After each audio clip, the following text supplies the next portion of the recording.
হচ্ছে আল্লাহ রাসূল ইসলামের একটা হাদিস আছে। আল্লাহ রাসূল ইসলাম বলেছেন, তুতি'মুত তুআম ওয়া তুকরিউস সালাম আলা মান আরাফতা ওয়া আলা মান তা'রিফ। তোমরা দুইটা কাজ বেশি বেশি করবা। এর মধ্যে একটা হচ্ছে তুতি'মুত তুআম, তোমরা হচ্ছে বেশি বেশি খাওয়াবা, একজন আরেকজনের খাওয়াবা, এক বন্ধু আরেক বন্ধুরে খাওয়াবা, এক বান্ধবী আরেক বান্ধবীরে খাওয়াবা।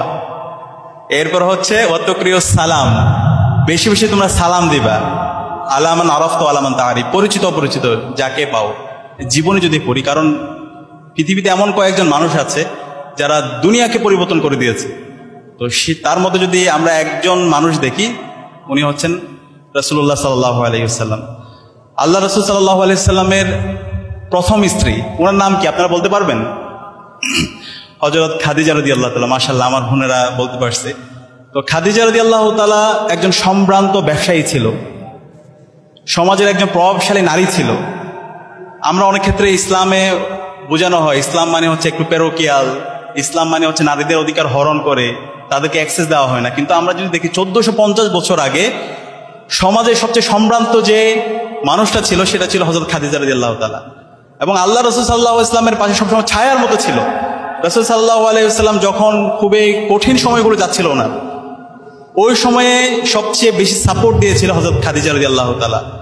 আমরা সেই ধরনের একটা সমাজ, সেই ধরনের সুন্দর একটা সমাজের প্রত্যাশা রাখি এবং আমরা বিশ্বাস করি আগামীর বাংলাদেশটি সেই ধরনের ইনসাফের বাংলাদেশ হবে।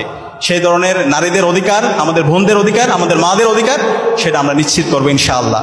এবং আমরা যদি একটা সুন্দর জাতি গঠন করতে চাই, অবশ্যই আমাদের যারা বোনরা আছে, আমাদের সমাজে যারা ছাত্রীরা আছে, নারীরা আছে, তাদেরকে সবার আগে আমাদেরকে শিক্ষিত করতে হবে। নেপোলিয়ন বোনাপার্টের একটা কথা আপনারা সবাই জানেন, if you give me a good mother I shall give you a good nation. আমরা যদি একটা ভালো নেশন তৈরি করতে চাই, অবশ্যই আমাদের মাদেরকে, আমাদের বোনদেরকে, তাদেরকে অনেক বেশি শিক্ষিত করতে হবে, তাদেরকে সমাজে মেইন স্ট্রিম করতে হবে, তাদের সকল অধিকার দিতে হবে। তো সে কারণে আজকে আমাদের এখানে বড় একটা অংশ আমাদের বোনরা তারা উত্তীর্ণ হয়েছে। আমরা আবারও তাদেরকে কংগ্রাচুলেট করতে চাই। সবাই একসাথে করতালির মাধ্যমে আমরা আমাদের বোনদেরকে কংগ্রাচুলেট করবো।